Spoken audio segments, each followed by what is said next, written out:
Bonjour à tous et bienvenue sur la chaîne.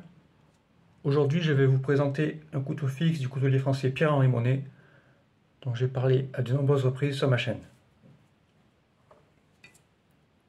Le couteau présente une longueur totale d'environ 22 cm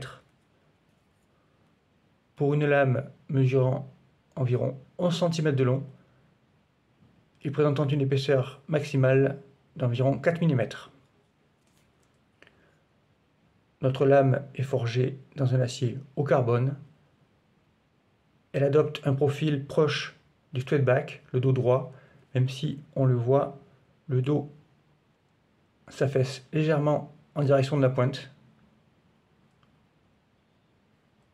Les émoutures sont légèrement convexes et la finition est tirée en long sur la partie basse de l'émouture et brute de forge sur sa partie haute avec un ajout de cuivre coulé sur la partie brute de forge qui donne cette couleur rouge orangé caractéristique.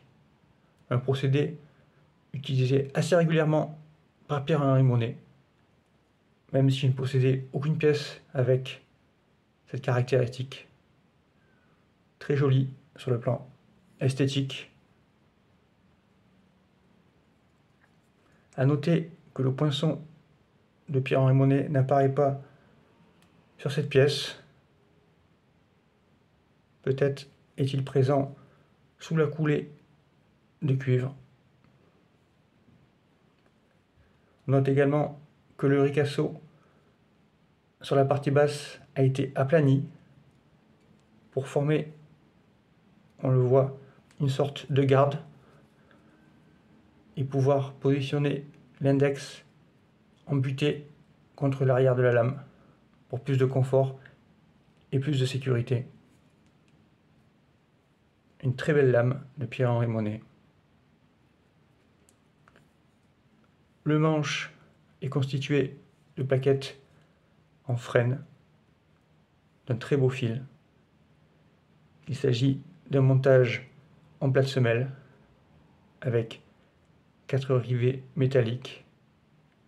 On a également une ligature en tendon au niveau de la garde. Un procédé également employé régulièrement par Pierre-Henri Monet et qui donne un look assez inimitable à ses couteaux.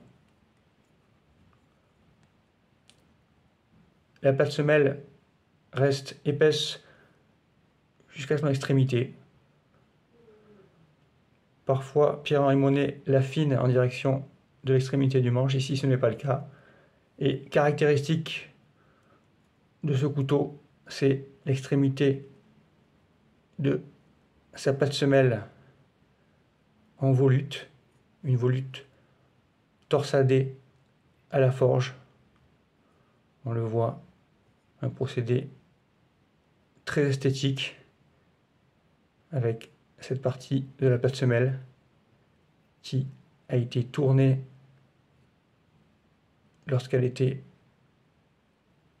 en cours de forge. Elle est en finition brute de forge. Un très joli motif que je ne possédais pas sur un couteau de Pierre-Henri Monet.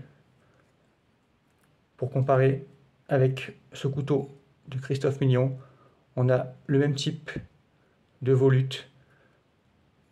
On le voit avec, du côté de Christophe Milyon, une volute forgée à plat, tandis que Pierre-Henri Monet a choisi de la faire tourner sur elle-même lors de la forge pour avoir cet aspect torsadé, très joli, très esthétique, mais probablement assez technique à réaliser.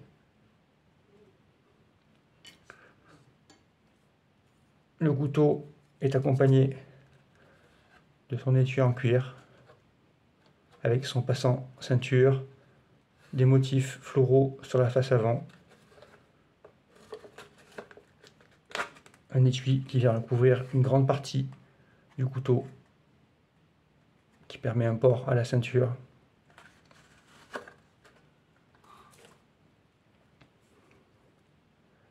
Il s'agit d'une très belle pièce de Pierre-Henri Monet avec le design classique de ces couteaux découvreurs de bois. Ici, il s'agit d'un petit utilitaire aux dimensions idéales pour les petites coupes. Les deux caractéristiques principales de ce couteau qui le différencie de beaucoup d'autres, c'est le cuivre coulé sur la partie brute de forge de la lame et l'extrémité de sa patte semelle en volute torsadé. Un très beau travail de forge qui donne beaucoup de style à ce couteau, beaucoup d'élégance.